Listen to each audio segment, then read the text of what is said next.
What's up, everybody? Welcome to Podcast Now. I'm Alex. In this video, I'm going to be going over my release date predictions for the new Batman Arkham game. Now, if you guys are seeing this video, I pass my condolences off to you because that means just another day with zero announcements. I know there's actually been some more like hints or teases of Rocksteady's game over the past couple days than Warner Bros. Montreal, but here we are another day, and as promised, again, if you guys are seeing this, it means that there wasn't a big announcement, so I'm doing this. So I want to talk about this because I've seen a lot of people, and I think as we get closer to an announcement, and I know people, the clickbait, the overhype, and more than that, the people that say just stop until they announce it or the game's I mean, there's a divide, but as we get closer and closer to this game coming out, we get more people, I think, and I'm seeing in the comments, we're starting to see more of a divide of when this game they think it's going to come out. And I think it's a really good conversation, a conversation we've had a little bit on this channel, but I've never, gone through, and like I promised you guys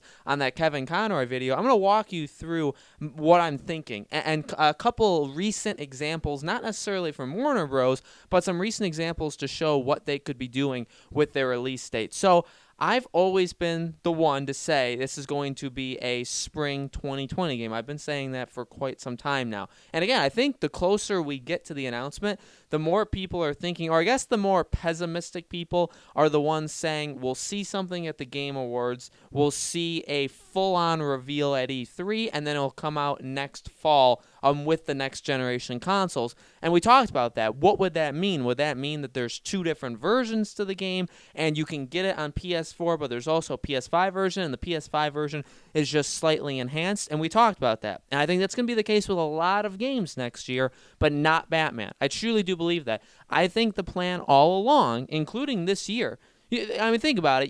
It could have been internally delayed, and I'm sure it has been. But I do think the general idea all along was to make 2020 the year and have the game come out before next generation consoles. We've had a lot of people say, and this has been said multiple times throughout multiple videos since like early August, that this is a current gen game. Now, I was actually one to say, well, what if it's not? But I mean, on their website before it went down, and that's something to note. I mean, maybe when it comes back up, it says that, and maybe when they announce it, they're like, hey, it's going to be next gen. So I get that it is possible, but before that happened, there were job listings for current gen, that they were going to be developing a game for current gen. We also know that they're making two games, and I 100% would assume the second game is next generation. So they're making one and one. But I do think the Warner Bros., the Arkham game is going to be current generation. So let's go over the release date. I still think, and I'm going to put my prediction down for May or June. Now, I've seen a lot of people say that. I think I was always one that said March through June, and I'm going to eliminate March entirely. And here's why. When you're a publisher, you do have to look at the general landscape of gaming, and even if the game's done and ready to go for March, I still think it goes into April. And here's why.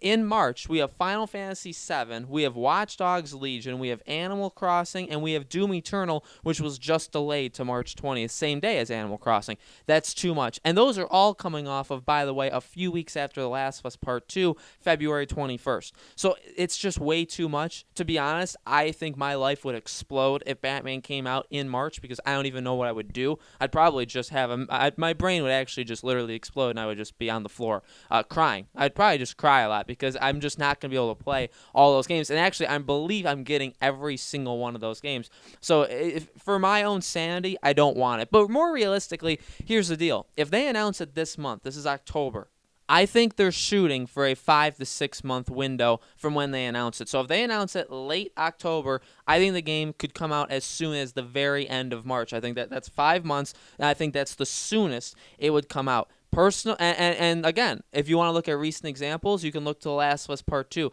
That was announced in September at the State of Play, September 24th, and it's coming out February 21st. Same timeline. Almost 5 months to the day. So they are doing the same thing. And there's other recent examples of games doing that. Also, we have the fact that just Batman in general, they like to do that. And I've gone back constantly. I've been saying this. Arkham Origins, you could look at that example. Arkham Origins came out within that 6 to 8 month time span from when the game was, you could even say first leaked, because it was leaked before it actually was first announced. If you don't want to count that, that's fine. You look at Arkham Knight. Arkham Knight was announced at Sony, just announced, like formally announced at Sony's E3, and it was supposed to come out, I believe, that October, right? And then it was delayed a full year, or I mean 8 months, but then a full year to when it was first announced, to June 25th. Okay, so yeah, that game was supposed to come out within like 4 or 5 months, but yet then they pushed it for basically an entire year. Fallout 4. Remember when Fallout 4 was announced? There was people on the internet. Colin Moriarty was, I think, the biggest person saying it, and I agreed with him that it was going to get announced at that E3 and then would come out that fall, and it did. It came out in November. So you see a lot of games, and I think that there is that divide in gaming in general, that a game gets announced and it either comes out years later, and depending on how you do it, that could work, that could not work. You look at a lot of Sony games, God of War, The Last of Us, Uncharted, they like to do that. They like to announce their game, and they don't think their games get hurt by the long wait. And to be honest with you, they really don't. They can announce a game, it could come out 2.5, 3 years later, and the anticipation just grows. Other studios are not like that. Bethesda, kind of, in some situations. Again, we look at Doom, and Doom's been around for a while, and that's gotten delayed. So that's been out for quite some time. But you look at Bethesda, they've done examples with the Fallout games. Even Fallout 76, announced at E3, came out in November. Same exact thing as Fallout 4. Did those two games work? No, I hated Fallout 4 and Fallout New Vegas, but there's examples of games being done right as well, okay? It doesn't have to be just a catastrophic failure when it comes out, but I think Warner Bros., for the most part, now they're publishing Cyberpunk. I don't really think you can count Cyberpunk. If you look at their owned studios, which is Rocksteady, Warner Bros. Montreal, all these studios, if you look at them, they do have that pattern and that system of announcing their game and the game comes out. Besides that, we do have those teases, those insiders saying that the game's going to come out sooner than we think. And again, like I said in that video, so let me just re-say it here, I think that is not talking to people like you and me. People that think it is coming out in like the April through June time period, I don't think that person's talking to us. I think he's talking to people that think, oh, this is a next gen, this is a October 2020 game that's going to be a dual release on current gen and next gen.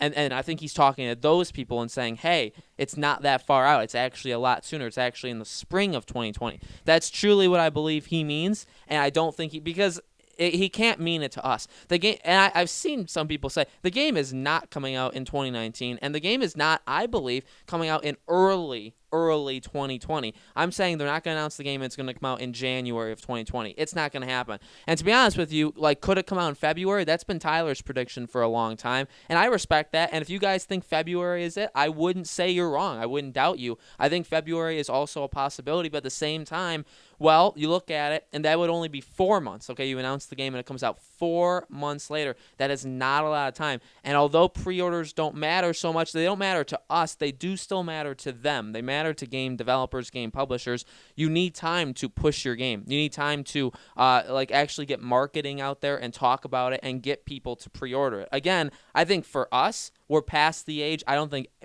think a lot of circumstances you should not pre-order your game. I really do think that. I think in some circumstances it's fine, but for the most part, pre-ordering the game is kind of lost its like spark. Like, there's really no need to do that. But for them, it's very important. You always have to remember that. So you do need time, and that's why you can't announce a game and it comes out like the next day. Yeah, indie games do that, but not big games. They need time to push the marketing so people already have paid for their games so that they can't back out. I mean, they could, but it's more unlikely that you're going to back out if you've already pre-ordered it. February is possible. It's not giving them a lot of time, and it would also come out the same month as The Last of Us Part 2. And to me, my own personal gaming life, that would suck. If Batman and The Last of Us Part 2 came out like within a week of each other, again, I would also cry, because it's like, how can I do both? The Last of Us Part 2, they've talked about it probably being like 25 to 30 hours. And you also, I don't know if The Last of Us would scare Warner Bros. As much as March would scare Warner Bros. Again, you look at March and you have what I listed, like 4 games. You also have April 16th, I believe, is Cyberpunk. Now, Cyberpunk, again, is published by Warner Bros. You wonder if, as a publisher, you wouldn't want 2 of your games to come out very, very close together. So maybe that rules April out. In fact, I think it does. That's why I was saying May or June. June, I'm saying because Rocksteady, and I think Arkham Knight did it insanely well selling. Came out, again, like June 25th, right? I think because it came out like 3 days before my birthday. And that was a very late June game, and late June games have proven to work. The Crash games have been coming out late June. You look at this year's Super Mario Maker 2, which was an exclusive, but that came out July 2nd. So you look at all these games, and late June, early July is prime opportunity. Early June, same time as E3, I don't think you would do that either, because all eyes are on E3, especially 2020. All eyes are on E3. All eyes are going to be on next generation consoles and all the announcements that are going to happen. Plus, it's highly likely that Rocksteady's game gets announced this E3. So do you want your Warner Bros. Montreal Arkham game to come out and then 2 days later Rocksteady's game gets announced? One of them is going to get hurt by that happening. So I think, I am convincing myself May or June. At the same time, I don't think E3 week is a good idea. And also, Avengers comes out in May as well. May 8th, early May. I don't think you should probably put it out the same week as Avengers, maybe a couple weeks after. Or before, late April, like 2 weeks after Cyberpunk, that last week of April. That could be a time too. So there's plenty of opportunities. I do think May or June. I think like late May or late June. I think late of the month. And if you want to follow that line of thought, well, then late April could also probably work. I just don't know how close they'd want to get it to Avengers. But like I said, I don't know if one game is going to scare Warner Bros. You know what I mean? I don't know if The Last of Us on its own, even though it's probably going to sell 15 to 20 million copies, it's all PS4 owners though, okay? And Batman's going to be sold to more than just... But at the same time, like someone like me, I'm getting both. I will get both. So you do kind of have to fight for people like my money, right? I have to decide if I'm getting one, getting the other, getting both. And while I can get both, some people can't. Some people can only get one game. So you're fighting with that, but do they care as much about The Last of Us or about Avengers? Like, does one game scare them off? I don't think so. I truly actually don't. So you could make the argument for February then. I do think March scares them, and I think March should scare anybody. I don't know. Well, I do know. I was going to say, I don't know why Bethesda delayed Doom to that. Bethesda is not the smartest people in the game industry. Maybe they think Doom, because it's an established property, can stand up in March, but in March, again, with Final Fantasy. So you have a game for basically everybody. You have Final Fantasy, you have Watch Dogs, you have your big Ubisoft game, you have your big Square Enix game, you have Animal Crossing, you have your big Nintendo Switch game, and then you have Doom, you have your big first-person shooter from Bethesda. All very big players in March. Do you really want to throw Batman into there too? Make it 5 games? That's a lot, and that's just what we know of now. Though I'm sure be smaller indie, smaller studio games that get thrown in there as well, and they'll get just eaten up. You won't even hear about them. Do you really want to throw Batman into that? So I again, rule March out. I think March is the general area that the game will be done, but I don't think it should release in March for its own safety. So again, I'm saying May or June, but I do want to hear from you guys in the comments below. When do you think this game is coming out? I know we haven't gotten the announcement even yet, which is kind of funny to be talking about this, but when do you think the game's coming out? Again, when do you think we're getting the announcement? Do you think we're getting the release date on the announcement date? Lots of questions, but let me know. Again, everything as I wrote in that pinned comment of the last video is still happening. Hopefully Discord server Saturday. There will be a video Saturday. We'll be talking about 5 things I want to see from the game. So I'm going to do kind of like a gameplay kind of mechanic, or like talking about the game's features, and I want to do that more. I know a lot of people have been asking me for that, so let me know anything you want me to talk about for that. And then next week we'll be doing more different kinds of videos. Let me know all that stuff, any suggestions you have for future videos. I've seen some of your suggestions, keep them coming. Obviously any of this stuff is subject to change. If we get an announcement, then like bam, obviously everything changes on the channel. We'll be covering that, but lots of Arkham videos coming out for you guys. Thank you so much for watching, and I hope to see you all on the next video.